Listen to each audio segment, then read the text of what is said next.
अस्सलाम वालेकुम वरहमतुल्लाहि वबरकातुहू। नाज़रीन करام, कैसे हैं आप सब? खैरियत से हैं? आपने देखा हालिया दिनों के अंदर मेरा एक क्लिप जो किसी जगह पर मैंने चंद मवाकों पर उसको बयान किया बतौर मफहूम खुलासा, उसको लेकर के बाज हजरात ने और एक शख्स ने बिलखुसूस उसने कहा कि ये हदीस ही नहीं है और ये बेहुदा है फलां फलां। इन्होंने पिछले दिनों सराहतन रसूलुल्लाह की गुस्ताखी की सल्लल्लाहु अलैहि वसल्लम, खुद से एक झूठी हदीस बना के मंसूब की, और सिर्फ झूठी नहीं थी, बेहुदा थी, गुस्ताखाना थी, बेहयाई पर मबनी थी।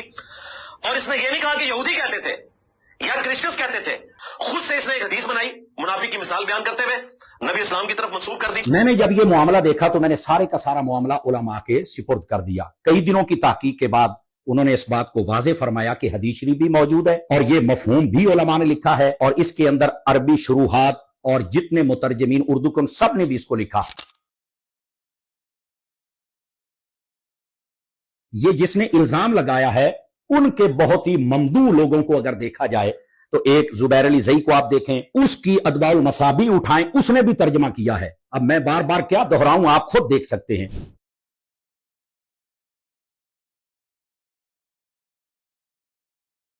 इसी तरह ये तफसीर अहसनुल बयान, अगर आप सलाहुद्दीन यूसुफ की देखी, जिनकी ये बड़ी तारीफें करते और कहते हैं कि क्या बात है इन तफसीरों की, उसके अंदर भी यही हदीस और उसमें क्या लिखा है। फिर इसी तरह ये जो ऐप है 360, इसको जनाब अल्लाह की नेमत कहा जा रहा है। बाकी इस्लाम 360 को इस दौर में आप अल्लाह ताला की निशानियों में से एक निशानी समझें, अल्लाह ताला की निशानियों में से एक निशानी समझें। तो मैंने कहा नेमत की तरफ ही तवज्जो कर लो कि वहां क्या लिखा हुआ है।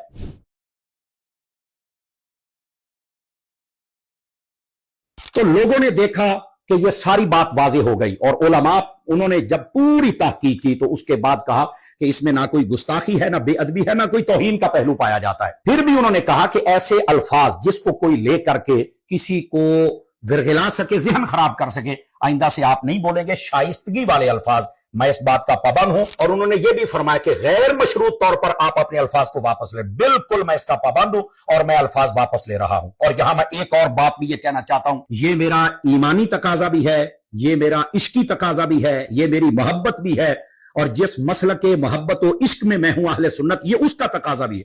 अहले हक जब उनको कोई कह दे कि ये अल्फाज नामुनासिब है तो वो फौरन उससे बरात का ऐलान करते हैं। मैं इन अल्फाज को गैर मशरूत तौर पर वापस भी लेता हूं, बराअत का ऐलान भी करता हूं, और साथ ही साथ मैं अल्लाह की बारगाह में अपने आप को आजिज़ी के साथ पेश करते हुए अपने रब से मुआफी का तलबगार हूं, रुजू करता हूं, तौबा करता हूं। और महबूब करीम सल्लल्लाहु अलैहि वसल्लम आपकी बारगाह अक़दस में भी उसकी वजह यह है कि हम हैं अहले सुन्नत, हम हैं अहले अदब, हम हैं अहले इश्क, हम हैं अहले मोहब्बत।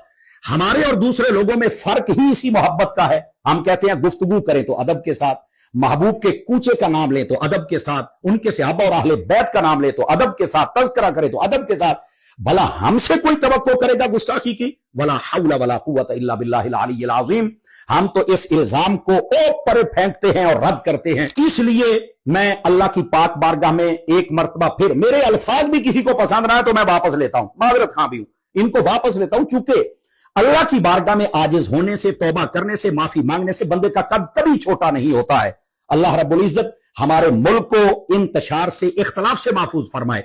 आप देखें हमारी अफवाह तो पहले खवारिज के साथ लड़ रही है, अंदरूनी दुश्मनों के साथ, बैरूनी दुश्मनों के साथ। यहां एक अजीब सा तमाशा जिसकी कोई बुनियाद नहीं है।